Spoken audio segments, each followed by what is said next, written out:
À mon sens, on peut imaginer que ces études de transplantation fécale seront une étape avant d'aller vers des méthodes peut-être plus contrôlées,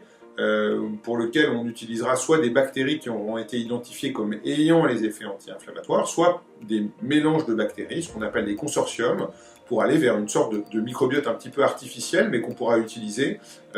comme un médicament, cette fois-ci beaucoup plus contrôlé, stable, et pourquoi pas sur le long terme, avec par exemple des gélules utilisées tous les jours comme n'importe quel autre médicament. Donc, la recherche sur l'identification de probiotiques de nouvelle génération, c'est-à-dire de bactéries issues de l'intestin qui ont des effets thérapeutiques, est vraiment très dynamique, que ce soit dans le monde académique, mais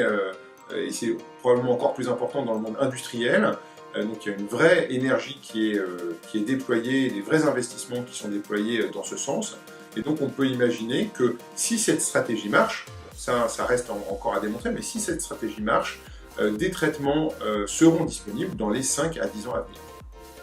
Avec ces nouvelles connaissances qui émergent maintenant depuis plusieurs années sur le rôle du microbiote dans les maladies inflammatoires chroniques de l'intestin,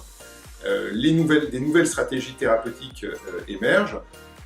et notamment on peut imaginer finalement cibler les deux acteurs de ces maladies, qui sont d'un côté le système immunitaire et de l'autre le microbiote intestinal.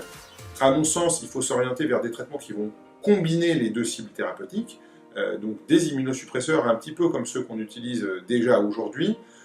associés à des traitements ciblant le microbiote,